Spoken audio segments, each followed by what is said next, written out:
Je vous invite à ouvrir votre Bible, si vous l'avez, à ce passage. Je me rappelle un ami qui est pasteur à Paris, il a dit que le bruit qu'il déteste entendre dans l'église, c'est le bruit. C'est le bruit qu'on entend après la lecture de la parole.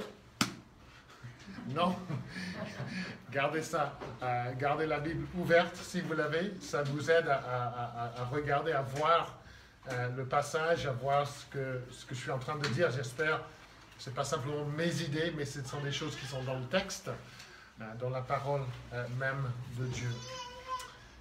Et donc nous sommes en train d'étudier le livre des Actes des Apôtres. Et les trois apôtres dont on a le plus entendu parler jusqu'ici, ce sont Pierre, Saul, qui sera bientôt appelé Paul, et aussi Jean. On a vu un petit peu Jean avec Pierre au début. Très bientôt, toute l'action de ce livre sera centrée sur l'apôtre Paul. Et c'est vrai que les récits que nous lisons des exploits des apôtres sont bien impressionnants. Prêcher devant une foule de gens, prêcher devant les chefs religieux, guérir des malades, ressusciter des morts, des personnes mortes. Nous lisons ça et ce sera facile de dire, ce sera facile de se sentir tout petit. Ah oui, mais moi je ne peux pas faire tout ça. Ce serait facile de dire ça, c'était des apôtres, mais moi je ne pourrais pas faire des choses pareilles. Et ce serait facile de dire Jésus a donné à ses apôtres des dons particuliers pour un temps particulier à l'époque, dans l'histoire de l'Église. Mais même si c'est vrai que les apôtres étaient dotés de dons particuliers, que les apôtres étaient utilisés au service du Seigneur de façon particulière, il faut aussi dire que nous voyons de temps en temps des chrétiens lambda, des chrétiens ordinaires, comme vous et moi. Et c'est ce qui se passe dans le passage que nous avons lu dans cette deuxième partie du chapitre 11. Nous voyons ce que Jésus, à travers la vie des chrétiens lambda, ce que Jésus fait à travers la vie des chrétiens ordinaires. Dimanche dernier, nous avons vu la première conversion à Jésus-Christ d'un païen, en centenier romain. On a déjà vu la conversion des milliers de Juifs à Jérusalem, dans la Judée, dans la Samarie, des peuples d'arrière-plan juifs en tout cas. Mais Dieu veut que son salut soit annoncé à toutes les nations, à tous les peuples. Comme Jésus avait dit à ses disciples, vous serez mes témoins jusqu'aux extrémités de la terre. Mais si pour la conversion de Corneille, dimanche dernier, Jésus s'est servi de Pierre pour la conversion des païens à Antioche, Jésus se sert des gens ordinaires.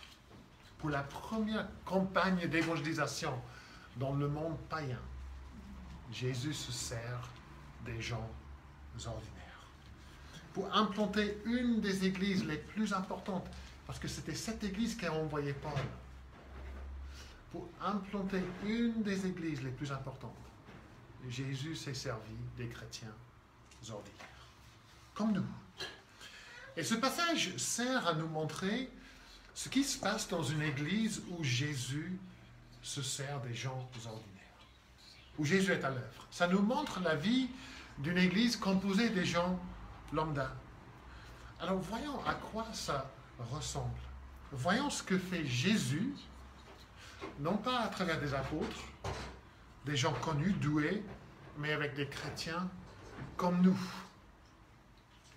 Et la première chose que nous voyons dans ce passage, c'est une église qui parle de Jésus. Une église qui parle de Jésus. Au verset 19, dans la première partie du verset, la situation qui est décrite est plutôt décourageante. Luc parle de la dispersion des nouveaux croyants due à la persécution qui est survenue après la mort d'Étienne. Vous vous souvenez, en Actes 7 et 8, nous lisons du martyre d'Étienne à Jérusalem et de la vague de persécution que cela a déclenché. Nous lisons, il y eut ce jour-là, le jour de sa mort, une grande persécution contre l'Église qui était à Jérusalem, et tous, excepté les apôtres, se dispersèrent dans les contrées de la Judée et de la Samarie. Et au verset 19, nous voyons que certains gens de cette diaspora vont jusqu'à Phénicie, c'est-à-dire le Liban, à Chypre et à Antioche. Et bien qu'ils annoncent la parole de Dieu dans ces lieux, ils l'annoncent uniquement aux Juifs. On voit ça au verset 19. Tous les réfugiés sont des croyants d'origine juive. Et donc c'est aux Juifs qu'ils annoncent l'Évangile. Mais selon le verset 20, il y a quand même des hommes de Chypre et de Cyrène qui, venus, je cite, à Antioche, parlèrent aussi aux Grecs et leur annoncèrent la bonne nouvelle de Jésus-Christ. Alors notez bien 3 choses concernant la façon de parler de Jésus. D'abord, parler de Jésus est naturel. C'est naturel. Ces hommes à Antioche n'ont pas besoin d'un apôtre pour organiser cette campagne d'évangélisation ou pour diriger une campagne d'évangélisation. Ils n'ont pas besoin de dirigeants de l'église de Jérusalem pour leur dire « voilà ce qu'il faut faire », pour donner leur accord. Ce ne sont pas des apôtres, ce ne sont pas des pasteurs, ce ne sont pas des anciens, ce sont des réfugiés. Ce sont des gens ordinaires qui parlent de Jésus. Luc ne dit pas qu'ils ont eu une formation pour pouvoir parler de Jésus. Ils n'ont pas besoin parce qu'ils parlent simplement de ce qu'ils ont expérimenté eux-mêmes. C'est naturel. Et je suis de plus en plus persuadé que dans la plupart des cas, le moyen le plus efficace pour annoncer la bonne nouvelle de Jésus-Christ, c'est quand les gens ordinaires parlent de Jésus. Et c'est quand les gens ordinaires parlent à des gens ordinaires. Oui, il y a une place pour des gens formés, pour expliquer, pour enseigner, mais comme on l'a lu dans Acte 8, dans la Judée et dans la Samarie, et comme on voit ici dans Acte 11, à Antioche, Jésus bénit le témoignage des chrétiens lambda pour faire avancer son royaume. Ils ont dû fuir Jérusalem à cause de la persécution, mais ils ne sont pas intimidés par la possibilité de nouvelles persécutions. La violence qu'ils ont subie avant ne les empêche pas de témoigner encore une fois de Jésus. Parler de Jésus est une activité tellement naturelle pour eux. Ils ne peuvent pas ne pas le faire. C'est naturel. Deuxième chose que nous voyons, c'est que parler de Jésus est relationnel. Bon, j'explique, je ne sais pas si c'est clair grâce au titre. Ceux qui parlent de Jésus à Antioche, ce sont des hommes de Chypre et de Cyrène. Il s'agit ici des Juifs qui habitaient dans des régions païennes, qui se convertissent à Jérusalem et puis qui sont dispersés dans des régions païennes. Et puisque ce sont des gens qui ont grandi dans les régions païennes, qui ont côtoyé les païens, ils sont parfaitement placés pour parler aux païens. Ils les comprennent. Ils ont la même culture à peu près, ils ont vu les mêmes choses, ils parlent la même langue, on pourrait dire. Ils connaissent les gens parmi lesquels ils vivent. Ils ont un fardeau pour les païens, parce qu'ils ont grandi avec. Ils ont fréquenté les mêmes écoles peut-être aussi. Ils parlent leur langue. Alors, ça ne veut pas dire que moi, fils d'un pasteur réformé évangélique en Irlande, membre depuis des années d'une église réformée évangélique, que je ne pourrai jamais parler à Jésus à un musulman. Je ne dis pas ça. Mais je pense que la meilleure personne pour parler à un musulman, ça sera quelqu'un qui a quitté l'islam pour devenir chrétien. Vous voyez l'avantage qu'il a pour avoir cette relation naturelle avec lui. Quelqu'un qui a toujours habité une belle maison en banlieue aisée, est-ce que ça c'est la meilleure personne pour partager l'évangile avec un jeune de la cité, ou est-ce que c'est quelqu'un qui a grandi dans la cité, qui a connu la drogue, qui a connu les difficultés de la cité? C'est évident. Mais ça ne veut pas dire que l'autre personne ne peut jamais le faire. Il ne faut pas dire, moi je ne peux pas aller vers eux parce que je ne suis pas comme eux. Non. Mais on profite des choses qu'on a en commun, des liens relationnels qu'on a en commun pour pouvoir parler de Jésus. Parler de Jésus est relationnel. Vous êtes tous mieux placés pour parler des gens, de Jésus aux gens qui vous ressemblent que moi. Vous êtes mieux placés que moi. Grâce aux relations que vous avez avec les autres. Parler de Jésus est relationnel, parler de Jésus est naturel, et parler de Jésus demande une flexibilité. À la fin du verset 20, il y a une petite phrase qui semble nous dire que le message communiqué est adapté au contexte païen. Les chrétiens à Antioche annonçaient la bonne nouvelle du Seigneur Jésus. Vous lisez ça et vous dites, oui, mais c'est ce qu'ils ont fait partout. Non, ce n'est pas ce qu'ils ont fait partout. Ils annoncent la bonne nouvelle du Seigneur Jésus. Jusqu'ici, dans le contexte juif, les chrétiens d'arrière-plan juif cherchaient à persuader les gens que Jésus était le Christ, le Messie. Mais commencer à Antioche à parler des païens, du Christ, le Messie, ça n'aurait aucun sens. Oui, ils ne savent pas ce que c'est le Christ. Ils ne savent pas ce que c'est loin le Messie de Dieu. Mais ils savent ce que c'est le Seigneur. Et donc, ils adaptent sans édulcorer le message et l'évangile, ils adaptent le message qu'ils communiquent afin que ça ait du sens aux gens avec qui ils parlent. Alors, est-ce que nous utilisons un langage qui soit compréhensible quand nous parlons aux gens? Est-ce que nous réfléchissons au contexte dans lequel nous nous trouvons pour annoncer l'évangile? Ce que je suis en train de dire, est-ce que ce sera compris ou est-ce que c'est juste, en fait, comme si je parlais une langue étrangère à la personne? Essayons-nous de comprendre comment fonctionnent les gens autour de nous, comment ils voient le monde quand on communique l'évangile. Parler à un athée de Dieu et parler à un musulman, ce n'est pas du tout la même chose. Parler de Jésus demande une flexibilité. Il faut que nous essayions de comprendre les gens avec qui nous parlons. Donc l'église à Antioche est une église qui parle de Jésus. En deuxième lieu, nous voyons l'église qui a besoin d'être fortifiée en Jésus. Une église qui a besoin d'être fortifiée en Jésus. Au verset 21, nous voyons le fruit de témoignage de l'église qui parle de Jésus. Nous lisons, « La main du Seigneur était avec eux, et grand fut le nombre de ceux qui crurent et se convertissent au Seigneur. » Quand l'évangile est annoncé à Antioche, beaucoup de gens croient et se convertissent. Ce qu'ils entendent sur Jésus, ils y croient et ils changent de vie. Ils changent de direction dans leur vie. Ils se convertissent. Ce n'est pas simplement qu'ils croient intellectuellement. Ce qu'ils croient, cela change leur vie. C'est ça la conversion. C'est ça être né de nouveau. C'est ça se repentir.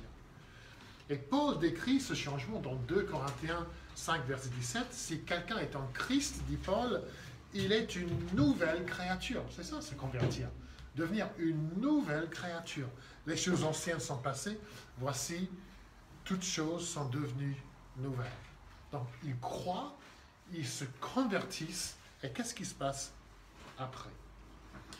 Toutes ces nouvelles créatures qui sont à Antioche, elles ont besoin d'encouragement et d'aide.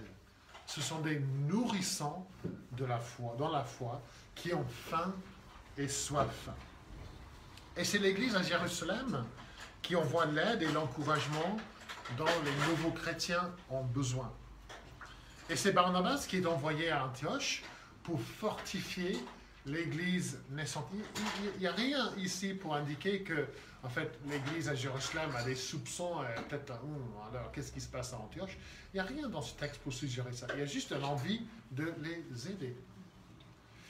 Alors pourquoi Barnabas est-il la personne idéale pour aider ces nouveaux convertis? Que savons-nous déjà de Barnabas? Alors, d'abord, nous savons qu'il est originaire de Chypre, donc arrière-plan païen, donc idéalement placé pour aller dans une ville païenne pour aider des chrétiens, des convertis païens. Et nous lisons au chapitre 4, verset 36, étant originaire de Chypre, lui aussi il a grandi dans une culture païenne, et donc il comprend très bien ces nouveaux chrétiens. Et il ne se rend pas à Antioche pour juger et pour condamner. Ça se voit au début du verset 23. Il arrive à Antioche, imaginez ça, de nouveaux chrétiens d'arrière-plan païen. Qu'est-ce qui se passe dans cette église? Est-ce qu'il s'attend à trouver une église comme à Jérusalem? Je ne pense pas. Je ne pense pas que ce sera comme l'église à Jérusalem. Qu'est-ce qu'il voit? Il fait trois choses. D'abord, il voit la grâce de Dieu à l'œuvre. Ensuite, il s'en réjouit. Et ensuite, il exhorte les chrétiens à rester attachés à Jésus. Il se réjouit de voir la grâce de Dieu. Barnabas n'est pas un tatillon théologique. Il y avait sûrement des choses à Antioche, qui se passaient à Antioche dans cette nouvelle église d'arrière-plan païen, qui aurait choqué l'église à Jérusalem. Il y avait sans doute des choses qu'il fallait corriger, des pratiques, de la théologie aussi.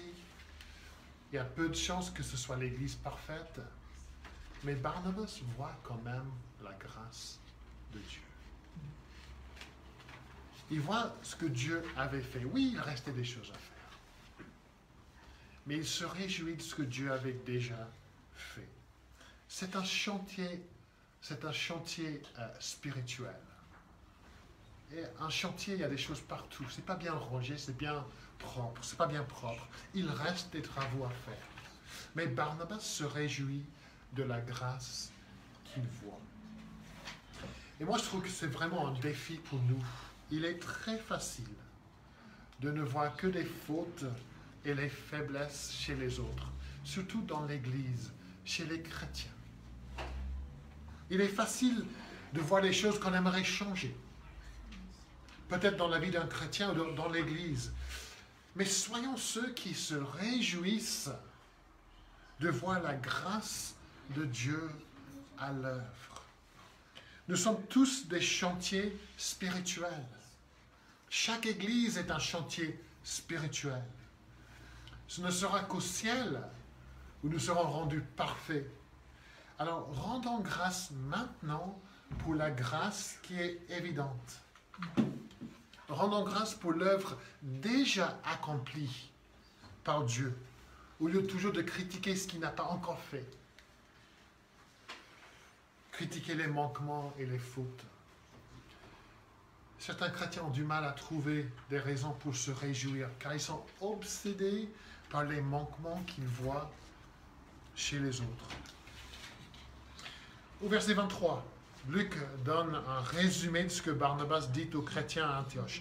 Il les exhorta tous à rester d'un cœur résolu, attachés au Seigneur. On a déjà parlé avec les enfants, mais c'est une exhortation à persévérer dans la foi. Une exhortation dont tout nouveau chrétien a besoin. Plus loin dans le livre des Actes, Paul et Barnabas exhortent les chrétiens en disant « Restez attachés à la grâce de Dieu » et encore à persévérer dans la foi. Mais Barnabas ne se contente pas de dire aux nouveaux croyants simplement restez fidèles au Seigneur, restez fidèles au Seigneur. Il sait qu'ils auront besoin d'aide pour le faire. Et Barnabas sait aussi que pour aider les nouveaux chrétiens, lui aussi il aura besoin d'aide. La tâche est trop grande pour lui de faire tout seul. Il reconnaît ses propres limites. Il n'essaie pas de faire tout seul. Et la solution, verset 25, Barnabas partit ensuite pour Tarse afin de chercher Saul.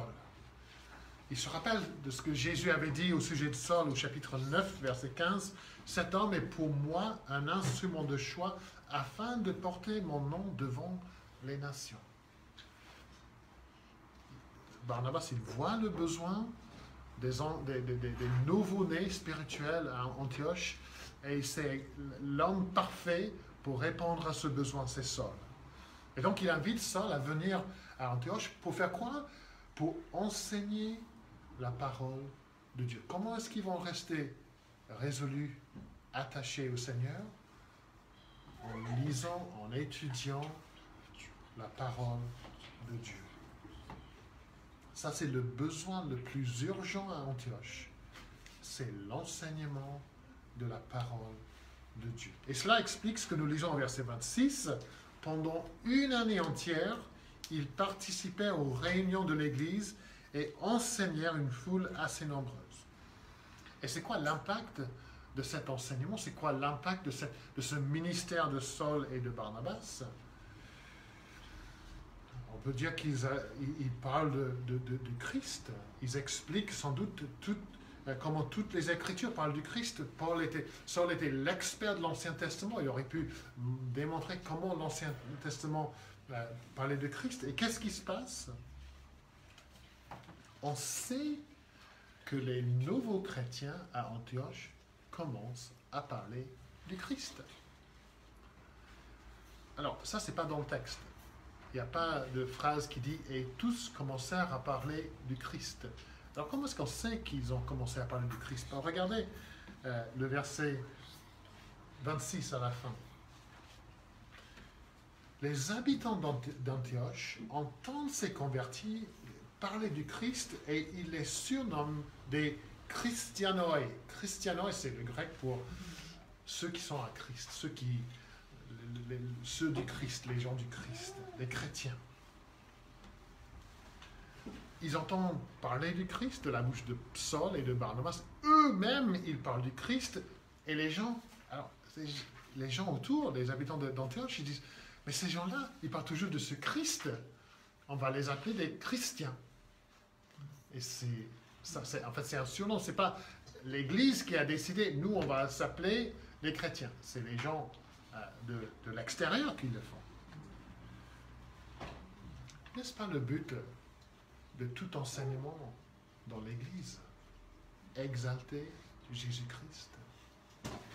Donner au peuple une telle vision, une telle compréhension de la personne et de l'œuvre du Christ que ces gens sortent dans le monde et parlent du Christ, que le monde voit Christ chez les chrétiens, les christianoi. J'ai parlé avec quelqu'un récemment qui me parlait de son église, qui a dit c'est bien parce que chaque dimanche, le pasteur nous dit ce que nous devrions faire mieux. Je dis ok. Est-ce que c'est ça le but de la prédication? Le but de la parole? Pour vous dire ce que vous devez mieux faire? Moi, je ne veux pas que vous sortiez d'ici le dimanche matin en disant « il faut que je fasse mieux ». Il faut mieux faire. Je veux que vous sortiez d'ici le dimanche matin en disant « le Seigneur Jésus est grand. Jésus est beau. Jésus est glorieux. » Je veux que vous sortez d'ici remplis d'une vision glorieuse de Jésus-Christ, pas simplement avec quelques conseils pour mieux faire. Et Paul, et Saul et Barnabas, ils parlent du Christ. Et les gens sortent de l'Église et ils parlent du Christ. Ils vivent Christ dans leur vie. Ce n'est pas quelques conseils pour mieux faire. Je ne veux pas que vous sortez d'ici en disant « notre pasteur est éloquent. Je veux que vous sortiez d'ici en disant, notre Seigneur est grand. Et si, dimanche après dimanche, vous ne voyez pas Jésus-Christ, vous n'entendez pas Jésus-Christ, allez ailleurs. Allez dans une autre église. Allez quelque part où on vous parlera du Christ. Vous n'avez pas besoin de bons conseils. Vous avez besoin du Christ. Une église qui parle de Jésus, une église qui a besoin d'être fortifiée, une église, et puis pour terminer, une église qui aime comme Jésus. Qu'est-ce qui se passe quand Jésus, par son esprit, commence à agir dans le cœur des uns et des autres? Qu'est-ce qui se passe quand de nouveaux chrétiens, de nouveaux convertis, commencent à lire et à étudier la parole de Dieu? Qu'est-ce qui se passe quand Jésus, par son esprit, touche la vie des gens? L'œuvre de Jésus, cette œuvre de Jésus, se voit dans leur vie. Elle se voit dans leur vie. Ces gens, touchés par la parole, touchés par l'Esprit, touchés par Jésus, ils commencent à ressembler à Jésus. Ils commencent à agir comme Jésus. L'amour et la compassion de Jésus se manifestent en eux. Et c'est ce que nous voyons à Antioche. Au verset 28, les chrétiens à Antioche apprennent qu'il y aurait une grande famine. Et leur réponse, c'était quoi la réponse de Jésus quand il voyait que les gens avaient faim? Il donne à manger. Alors c'est quoi la réaction des chrétiens quand ils voient que les autres ont faim? Ils leur donnent des dons, de l'argent. Ils viennent au secours des frères qui habitent la Judée. Et c'est une réponse de compassion. Ils voient les besoins des autres et ne pas agir, ce n'est pas une option. Pour la personne qui ressemble à Jésus, ne pas agir, ce n'est pas une option. Le besoin des autres provoque une réaction, une réponse concrète. Ce n'est pas simplement qu'ils sont gênés en train de manger leur repas. Oh, c'est dommage pour eux. Non, ils agissent de façon concrète. Et c'est une réponse de sacrifice. Encore une fois, ça ressemble à Jésus. Les chrétiens eux-mêmes impactés par la famine, parce qu'on a vu la terre entière, ce n'est pas uniquement dans la Judée, on peut imaginer que c'est à Antioche aussi. Eux-mêmes impactés par la famine, pensent d'abord aux besoins des autres. C'est une réponse de sacrifice, une réponse de compassion, c'est une réponse d'amour fraternel aussi. Regardez encore le verset 29, ils envoient un secours à qui? Aux frères qui habitaient la Judée. Les chrétiens d'arrière-plan païens envoient de l'aide aux chrétiens d'arrière-plan juifs, des gens qu'ils ne connaissent pas, mais des gens qu'ils voient comme des frères, comme les membres de la même famille. C'est ça l'amour fraternel. Pas besoin de les connaître, peu importe les arrière-plans différents, radicalement différents. En Jésus, ce sont des frères et des sœurs. En Jésus, ils s'aiment. Imaginez pour un instant l'impact de cette générosité de la part des chrétiens païens à Antioche quand les dons arrivent avec Saul et Barnabas à Jérusalem. N'oublions pas l'esprit des chrétiens à Jérusalem. Pas tout à fait convaincus du besoin d'évangéliser, de partager avec les non-juifs. Et ils reçoivent ce don de la part des chrétiens. D'où, à Antioche, des chrétiens grecs nous envoient de l'argent. Regardez leur amour pour nous. Regardez leur bienveillance envers nous. L'Église à Antioche aime comme Jésus. Les chrétiens voient l'amour de Jésus pour eux. Ça, c'est la première étape. Et ils manifestent ce même amour envers les autres. ils agissent comme Jésus. Jésus, quand il voit le besoin des gens, leur faim, leur souffrance, des gens perdus, des gens sans berger, nous lisons à maintes reprises qu'il fut ému de compassion. Et cette compassion le pousse à agir, à donner, non pas de l'argent, mais à donner sa vie pour les gens morts dans leur péché.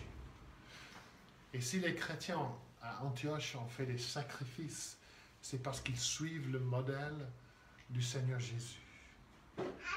Ils aiment parce que Jésus les a aimés le premier. On leur enseigne de l'amour du Christ et cet amour déborde en eux envers les autres.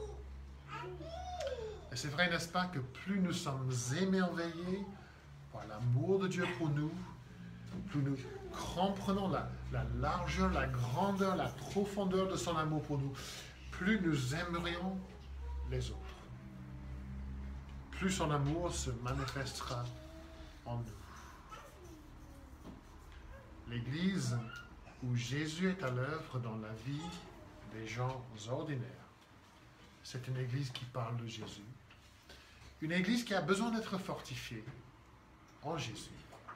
Et une Église qui aime comme Jésus. Et la ville d'Antioche, on n'en a pas beaucoup parlé, mais c'était une ville d'énorme importance à l'époque. C'était la 3e plus grande ville de l'Empire romain, derrière Rome et Alexandrie. C'était une ville connue pour la culture, le commerce, un centre intellectuel, la capitale des érudits, des études libérales. C'était aussi un lieu infâme où abondaient des idoles et l'immoralité sexuelle. Mais dans cette ville, à travers des gens ordinaires, Jésus a fondé une église qui allait changer le monde. Jésus a bâti son église. Une église qui a parlé de lui, une église qui a été fortifiée en lui, et une église qui a montré son amour, qui a aimé comme lui.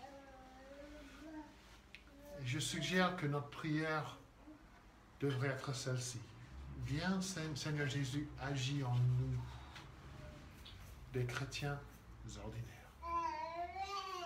Remplis-nous de ton amour, de ton esprit.